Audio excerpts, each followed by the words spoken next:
Hello, good morning everyone. So meron po tayong tutorial, another tutorial guys, na maaari nyo pong matutunan at maaari nyo pong i-share sa mga kaibigan nyo, sa kapamilya nyo, or sa kakilala nyo, di ba?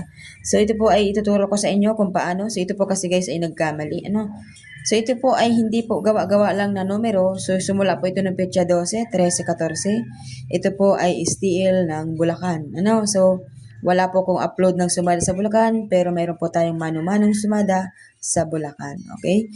So, kung mapapansin niyo guys, meron na po tayo dito sa babang binilugan. So, meron tayo dito 16, 24, 34, 3, 13.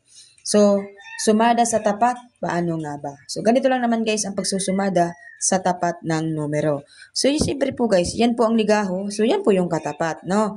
So, yung 16, dito po galing sa 7. So, katapat, sinumada ko po siya ng 16. Andito po yan sa ating pattern. So, ito po yung pattern. Sumada ng bawat numero. Okay? Unawain nyo na lang guys. Okay. Ito po guys ay sumada ng bawat numero. Okay? So, kung mapapansin ninyo, so 7, so pinili ko si 16 at saka si 34. Okay? So, 7, kinuha ko si 16 at si 34. Huwag lang si 25 ang lumabas. Diyos ko. Okay, so 16 saka 34, nakita nyo na andyan, di ba? Kasi dahil dito sa 7, so tingnan natin yung sumada ng 7, nandun yung 34 at nandun yung 16. Bakit ako nag-16? Kasi po, tingnan nyo dito, 14, 15, so baka mag-16, ano? So yung 34 naman guys, ay galing naman po dito sa 33 pasunod, okay? So yung 24 naman guys, saan po galing? Dito po sa sumada ng 33. Okay, so dito po yan sa sumada ng 33. So ibig sabihin nandito po si 24. So malaki ang chance ni 24, di ba? Nakita niyo dito 33, 24, 15. So meron na po siyang 15 dito. So 15, 33. So naglagay tayo ng 24. So sumada sa tapat. Okay?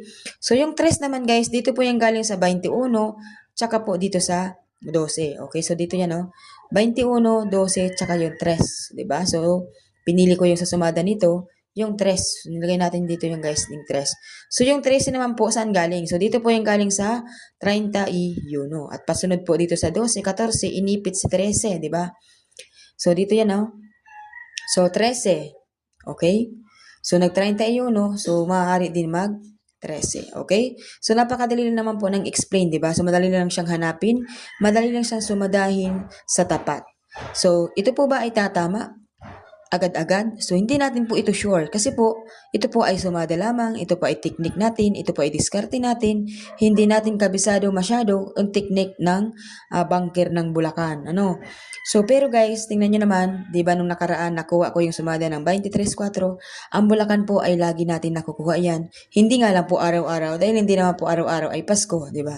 So, ang swerte natin guys ay hindi rin palaging swerte. Sabi nga niyan, swertihin ka man ngayong araw, sa susunod na araw hindi mo na sure, di ba? Kaya dapat lagi po tayong naka-update, lagi po tayong nakasubaybay sa ating pong binibigay na sumada, sa ating pong binibigay na sumadang tips para sa inyo na pwede ninyong tayaan at pwede kayong manalo. Ano? So, sabi nga niyan guys ng iba, sa akin lang sila nakaranas na tumama sa STL, di ba? Taon-taon na po silang tumataya pero hindi sila nananalo. So sa akin po guys, walang buwan na hindi kayo mananalo kung kayo po ay laging nakasubaybay sa ating pong upload, sa ating pong update at sa ating pong tutorial. Okay, kung nagustuhan po ninyo ito, please po share ng ating videos, like and share. Good luck everyone, have a nice day.